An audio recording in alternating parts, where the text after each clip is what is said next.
இன்றைக்கி இந்த வீடியோவில் ரொம்பவே சுவாரஸ்யமான ஒரு ஜோதிட தாள்களை தான் இப்போ இந்த வீடியோவில் வந்து பார்க்க போகிறோம். ஸோ பார்க்குறதுக்கு முன்னாடி எதை பற்றிய ஜோதிட தாள்களை பார்க்க போகிறோம் அப்படிங்கிறத இன்ட்ரோவில் வந்து ஷேர் பண்ணுறேன். எதை பற்றிய ஜோதிட தாள்களை பார்க்க போகிறோம் அப்படிங்கிறத இன்ட்ரோவில் வந்து தெரிஞ்சுக்குங்க. தற்போது 2025 ஆண்டில் ஆங்கில மாதத்தில் 8வது மாதமான ஆகஸ்ட் மாதமானது பிறந்து நடந்துட்டுருக்கு. ஸோ இந்த மாதத்தில் கடைசி 10 நாட்களுக்கு ஒவ்வொரு ராசிக்காரங்களுக்கும் கிரகங்களால் தலையெழுத்து மாறப்போகுது. அப்படி மாறக்கூடிய தலையெழுத்தை அந்தந்த ராசிக்காரங்க தெரிஞ்சு பயனடையணுங்கிறதுனால ஒவ்வொரு ராசிக்காரங்களுக்கும் என்ன தலையெழுத்து மாறும் அப்படிங்கிறத ஷேர் பண்ணிட்டு வரேன். அதில் இன்றைக்கி இந்த வீடியோவில் மிதுனம் ராசிக்காரங்களுக்கு ஷேர் பண்ண போகிறேன். மிதுனம் ராசியில் பிறந்த நேயர்கள் இந்த ஒரு வீடியோவை ஸ்கிப் பண்ணாமல் பாருங்கள். உங்களோட ராசிக்கு என்ன மாதிரியான மாற்றம் ஏற்படும் அப்படிங்கிறத தெரிஞ்சு அதற்கேற்ப நடந்து பலன் பெறுங்க. இந்த 10 நாட்கள் உங்களுக்கு சாதகமாக இருக்குமா பாதகமாக இருக்குமா அப்படிங்கிறது கிரகங்கள் வைத்து தான் சொல்லப்படும். ஆக்சுவலி கிரகங்கள் பார்த்திங்கன்னு வச்சுக்கோங்களேன், எப்பயுமே ஒரே மாதிரி இருக்காது. கிரகங்கள் முன்ன பின்ன மாறி மாறி தான் இருக்கும். கிரகங்கள் மாறக்கூடிய அடிப்படையில் தான் நம்மளோட ராசிக்கு அதிர்ஷ்டம் ஆபத்து கலந்து வரும். ஸோ அதிர்ஷ்டமும் சரி ஆபத்தும் சரி எப்பயுமே பார்த்திங்கன்னு வச்சுக்கோங்களேன் நமக்கு ஒரே இதில் இருக்காது, மாறிக்கிட்டே இருக்கும். அதற்கு காரணம் கிரகங்களுடைய மாற்றங்கள் தான். இப்போ கிரகங்கள் கடைசி 10 நாட்கள் மாறுறதுனால உங்கள் ராசியை சேர்ந்தவர்களுக்கு என்ன மாதிரியான பலன் கிடைக்கும் அப்படிங்கிறத சொல்ல போகிறேன். ஸோ என்ன மாதிரியான பலன் கிடைக்கும் அப்படிங்கிறத மிதுன ராசிக்காரங்க இந்த வீடியோவை ஃபுல்லாக பார்த்து தெரிஞ்சு பயன்பெறுங்க. ஸோ ஃபஸ்ட்டு உங்களோட ராசிக்கு பொதுவாக என்ன நடக்கும் அப்படிங்கிற பலனை ஷேர் பண்ணுறேன். அதுக்கப்புறம் அதிகாரப்பூர்வமான கிரகங்களால் என்னென்ன நடக்குங்கிறத டீப்பாகவும் ஷேர் பண்ணுறேன். ஸோ வீடியோவை வந்து மிதுன ராசிக்காரங்க ஸ்கிப் பண்ணாமல் ஃபுல்லாக பாருங்கள். அப்போ தான் நான் சொல்கிறது உங்களுக்கு தெரியும். அதாவது நீங்கள் நான் சொல்கிறத தெரிஞ்சு பயனடைய முடியும். ஃபஸ்ட்டு பொது பலன் என்னங்கிறத வாங்க பார்க்கலாம். மிதுன ராசி அன்பர்களுக்கு இந்த 10 நாட்கள் வருமானம்ங்கிறது பார்த்திங்கன்னு வச்சுக்கோங்களேன் அதிகமாக அதிகரித்து நிம்மதி பிறக்கக்கூடிய நாட்களாக இந்த நாட்கள் இருக்க போகுது. மெயினாக வேலை இடத்துல நீங்கள் திறமையை வெளிப்படுத்துனீங்கன்னா கண்டிப்பாக உங்களோட திறமையை வெளிப்படுத்துவதற்குண்டான அங்கீகாரம் இந்த 10 நாட்கள் கிடைக்கும். நுட்பமாக வேலை செய்வதால் மேல் அதிகாரிகளுடைய பாராட்டு கூட இந்த 10 நாள் கிடைக்கும். வியாபாரத்தில் உங்களுக்குன்னு புதிய திட்டங்கள் வகுத்து அதற்கேற்ப செயல்பட்டிங்கன்னா அதன் மூலம் வருமானமானது பெருகும். மெயினாக உங்களை தேடி சில நல்ல வாய்ப்புகள் வரும். எல்லா வாய்ப்புகளையும் மிஸ் பண்ணாமல் பயன்படுத்திக்குங்க. மேற்கு திசையில் இருந்து யோகமான செய்தியானது இந்த 10 நாட்கள் கிடைக்கும். அது மட்டும் இல்லாமல் வெளிநாட்டிலேருந்து ஒரு நண்பர் உங்களுக்கு உதவ தயாராக இருப்பாங்க. அவங்க உதவியை நல்லா யூஸ் பண்ணிக்குங்க. வெளியூர் பயணங்கள்லாம் இந்த 10 நாட்கள் செய்திங்கன்னா நல்ல பலன் கொண்டு வரும். ஸோ தாராளமாக வெளியூர் பயணங்கள்லாம் மேற்கொள்ளுங்க. ஸோ இந்த மாதிரி உங்களுக்கு பொதுவாகவே அதிர்ஷ்டம் என்பது சொல்லப்பட்டிருக்கு. இதில் மிருகசீரிட நட்சத்திரத்தில் பிறந்த உங்கள் ராசிக்கு இந்த 10 நாளில் பதவி உயர்வு அடைய வாய்ப்பு இருக்குது. அதனால் வேலையில் ரொம்ப சின்சியராக செயல்படணும் என்பது குறிப்பிடப்பட்டிருக்கு. இதே திருவாதிரை நட்சத்திரத்தில் பிறந்தவங்களுக்கு கூட இந்த 10 நாட்கள் வேலை வாய்ப்பு பெறுவீங்க. அதற்கான முயற்சியில் இறங்குனீங்கன்னா கண்டிப்பாக வேலை வாய்ப்பு உங்களால் பெற முடியும். அப்புறம் புனர்பூச நட்சத்திரத்தில் பிறந்தவங்களுக்கு சொல்லப்பட்டிருக்கு. இதில் பிறந்தவங்களுக்கு கூட இந்த 10 நாட்களுமே அனுகூலமான பலன் அடைவீங்க.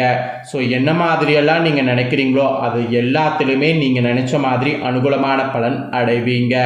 ஸோ இந்த மாதிரி நட்சத்திரத்துக்கு ஏற்பவும் உங்களுக்கு இந்த மாதிரியான பலன் 10 நாட்கள் கிரகங்களால் கிடைக்கும் என்பது பொதுவாக குறிப்பிடப்பட்டிருக்கு. ஆக்சுவலி இந்த 10 நாட்கள் உங்களுடைய பலம் பார்த்திங்கன்னு வச்சுக்கோங்களேன் புதிய தொழில்நுட்பத்தின் மூலம் வியாபாரத்தை அதிகரிக்கிறது. அப்புறம் வியாபார சம்பந்தமான விஷயத்தில் புத்திசாலித்தனமாக செயல்படுவது இது உங்களுக்கு பலம் என்று இந்த 10 நாட்கள் சொல்லலாம். அப்புறம் இந்த 10 நாட்கள் பலவீனம்னு பார்த்திங்கன்னா உத்தியோக சம்மந்தப்பட்ட விஷயத்தில் இழுபறியான நிலை உண்டாகிறது. அது மட்டும் கொஞ்சம் பார்த்துக்குங்க. உயர் அதிகாரிகளுடைய கோபம் வந்து பாதிப்பை ஏற்படுத்தும். அதனால் நீங்கள் பலவீனமாக அவங்கள வந்து தூண்டக்கூடாது. இதுதான் உங்களுக்கு பலவீனம் என்பது சொல்லப்பட்டிருக்கு. அப்புறம் இந்த 10 நாட்கள் நீங்கள் கவனமாக இருக்க வேண்டிய விஷயங்கள்னு சில விஷயங்கள் இருக்குது. அதில் என்னன்னா ஃபஸ்ட்டு புதிய மனை இட வாங்குவதும் போது கவனமாக இருக்கணும். அதை பற்றி எல்லா டீட்டெயிலும் தெரிஞ்சுக்கிட்டு அதுக்கப்புறமேட்டு தான் வாங்கணும். அப்புறம் வெளியூர் பயணங்கள்லாம் விழிப்புணர்வோடு நடக்கணும். எடுத்தோம் கவுத்தோம் அப்படிங்கிற மாதிரி இருக்கக்கூடாது. அது மட்டும் இல்லாமல் வேகத்தோடு விவேகமாக அரசு வேலையில் செயல்படணும். அப்படி செயல்பட்டால் தான் நினைத்த காரியங்கிறது நினைத்த வேகத்தில் முடிக்க முடியும். அப்புறம் உங்களுக்கு இந்த 10 நாட்கள் அதிர்ஷ்ட எண் வந்து 5, 9. அதிர்ஷ்ட நிறம் வந்து பச்சை நிறம். அப்புறம் நீங்கள் வணங்க வேண்டிய தெய்வம் அந்த சமயபுரம் மாரியம்மன். அப்போ தான் உங்களுக்கு நினச்சது பார்த்தீங்கன்னு வச்சுக்கோங்களேன் நடக்கும். ஸோ நினச்சது நடக்க சமயபுரம் மாரியம்மனை வணங்குங்க. ஸோ பொது பலனில் உங்களுக்கு இதுதாங்க குறிப்பிடப்பட்டிருக்கு. இப்போ உங்களுக்கு டீப்பாக வந்து அதிகாரப்பூர்வமாக கிரகங்களால் என்ன நடக்குங்கிறத சொல்ல போகிறேன். உங்கள் ராசிக்கான முழு பலனையும் இப்போ இந்த 10 நாட்களுக்கு என்னங்கிறத தெரிஞ்சுக்குங்க. மிதுன ராசிக்காரங்களுக்கு இந்த 10 நாட்கள் சற்று பார்த்தீங்கன்னு வச்சுக்கோங்களேன் சாதகமான பலன்கள் கிடைக்க போதுங்க. சில இடங்களில் வந்து வேலையில் சவாலாக இருக்கும், சில இடங்களில் வேலையில் பொறுப்பு இருக்கும். சவால் இருக்கும்போது அந்த சவாலை ஏற்றுக்குங்க, பொறுப்பு இருக்கும்போது பொறுப்போடு செயல்படுங்க. இப்படி நீங்கள் இடத்துக்கு தகுந்த மாதிரி செயல்படணும். அப்புறம் உத்தியோகத்தில் சில உயர்வுகள் பார்த்தீங்கன்னு வச்சுக்கோங்களேன் உண்டாகும். ஆனால் நீங்கள் எதிர்பார்த்த வேலையில் வந்து மாறுதல் வந்து கிடைக்கலாம். வியாபாரத்தில் கூட பணவரவு தாராளமாக இருக்கும். புதிய முதலீடுகளில் ரொம்ப எச்சரிக்கையாக ஈடுபடணும். குடும்பத்தில் இருந்து வந்த முரண்பாடுகள்லாம் வந்து நீங்கும். பிள்ளைகளால் சில சங்கடங்கள் வரலாம், அதனால் பிள்ளைகள் வகையில் ரொம்ப உஷாராக இருக்கணும். ஸோ மிதுன ராசிக்காரங்க இந்த மாதிரிலாம் செயல்படணும் என்பது குறிப்பிடப்பட்டது. இப்போ அதிகாரப்பூர்வமாக உங்களுக்கு பலன்கள் வந்து சொல்ல போகிறேன். அதிகாரப்பூர்வமான பலன்கள் கிரகங்களால் ஃபஸ்ட்டு உத்தியோகத்தில் என்னங்கிறத தெரிஞ்சுக்குங்க. அலுவலகத்தில் வேலை அழுத்தமானது ஏற்படும். பதவி மாறுதல், சம்பள உயர்வு இதெல்லாம் கிடைக்க வாய்ப்பு அதிகமாக இருக்குது. கிடைச்ச வாய்ப்பை பயன்படுத்தி உத்தியோகத்தில் முன்னேற பாருங்கள். அப்புறம் வியாபாரத்தில் அதிகமான லாபங்கள் வந்து கிடைக்கும். தொழிலை மேம்படுத்த ஏற்றமான நேரம். ஸோ தொழிலை மேம்படுத்த அந்த நேரத்தை வந்து இந்த 10 நாள் பயன்படுத்திக்கணும். அப்புறம் குடும்பத்தில் பார்த்தீங்கன்னு வச்சுக்கோங்களேன் நிறைய சிக்கல்கள் வந்து இந்த 10 நாட்கள் தீரும்.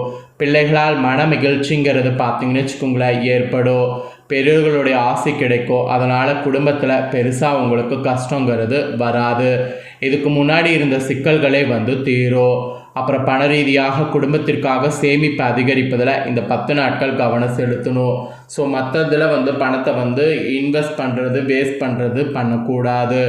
அப்புறம் புதிய முதலீடுகள் வகையில் கூட ஆய்வு செய்து தான் இறங்கணும். எடுத்தோம் கவுத்தோம் அப்படிங்கிற மாதிரி இறங்கி மாட்டிக்கொள்ளக்கூடாது. ஸோ இந்த மாதிரி தான் பார்த்தீங்கன்னு வச்சுக்கோங்களேன் உங்களுக்கு பலன்கள் கிடைக்கும் அதிகாரப்பூர்வமாக கிரகங்களால். இப்போ ஜோதிட ரீதியாக சில கிரக மாற்றங்கள் இந்த 10 நாட்கள் ஏற்படும். அதனோட அடிப்படையில் உங்களோட ராசிக்கு என்ன பலன் கிடைக்குங்கிறத சொல்கிறேன். கிரக மாற்றங்களால் என்னங்கிறத தெரிஞ்சுக்குங்க.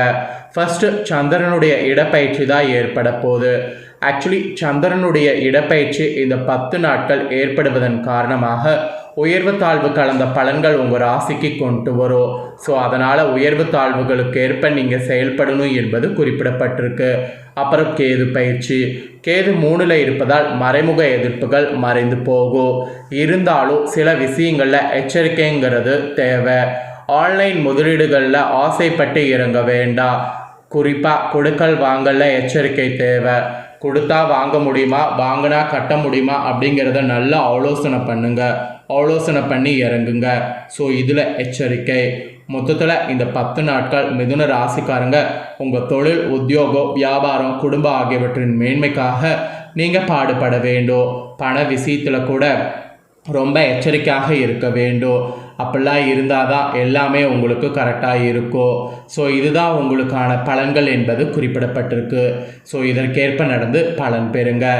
ஆக்சுவலி இந்த 10 நாட்கள் நீங்கள் செய்ய வேண்டிய ஒரு பரிகாரம் ஒன்று இருக்குது. தினமும் காலையில் எந்திரிச்சு வீட்டு பூஜையில் குளிச்சு முடிச்சு தீபம் ஏற்றி இப்போ நான் சொல்லக்கூடிய பாடலை 27 முறை பாராயணம் செய்யணும். அப்படி நீங்கள் செய்தீங்கன்னா உங்களுக்கு இந்த 10 நாட்கள் அதிர்ஷ்டமானது உண்டு. அதாவது நிறைய அதிர்ஷ்டமானது ஏற்படும். எதுவும் பிரச்சனை எதுவும் வராது. ஸோ என்ன பாராயணம் செய்யணுங்கிறத சொல்கிறேன். இப்போ ஒரு பேப்பர் பேனா எடுத்து நோட் பண்ணிக்கோங்க. எத்திசையில் சென்றாலும் ஏற்றம் தந்து புத்தியிலே நின்றாடும் புதன் பகவன் நித்தியமாய் செல்வமெல்லாம் நிலைத்து நின்று சிந்தித்து அருள் செய்வாய் போற்றி போற்றி. இதுதான் அந்த மந்திரம். இந்த மந்திரத்தை 27 முறை பாராயணம் செய்திங்கன்னா நீங்கள் நினச்சது வந்து நடக்கும். ஸோ அதனால் இந்த 27 முறை இந்த மந்திரத்தை பாராயணம் செய்ய மறக்காதீங்க. இதுதாங்க உங்களுக்கு சொல்லப்பட்ட பலன். ஸோ இந்த பலனை நீங்கள் பார்த்து பயனடைஞ்சது போல் உங்கள் ஃப்ரெண்ட்ஸ் ஃபேமிலியில் இருக்கிறவங்களும் பார்த்து பலனடையணும் அப்படின்னு நினச்சிங்கன்னா வீடியோ லைக் பண்ணி ஷேர் பண்ணுங்கள். வீடியோவை உங்கள் ஃப்ரெண்ட்ஸ் ஃபேமிலியில் இருக்கிறவங்களும் பார்த்து பலனடையட்டும். இதே போல் புதிய அப்டேட்டான தகவல்களை தெரிந்து கொள்ள மறக்காமல் நம்ம சேனலை சப்ஸ்கிரைப் பண்ணுங்கள், கூட பெல் பண்ண ப்ரெஸ் பண்ணுங்கள். ஃபஸ்ட் டைம் பார்க்குறவங்க அதை நீங்கள் பண்ணிட்டீங்கன்னா இனி நான் போகிற மற்ற அப்டேட்டான எல்லா வீடியோஸும் உடனுக்குடனே தெரிந்து பயனடையலாம். ஸோ மறக்காமல் பண்ணுங்கள். இதே போல் சுவாரஸ்யமாக வேறொரு வீடியோவில் வந்து உங்களை சந்திக்கிறேன். சப்ஸ்கிரைப் பண்ணி பெல் பண்ண ப்ரெஸ் பண்ணி சப்போர்ட் பண்ணுங்கள். தேங்க்யூ.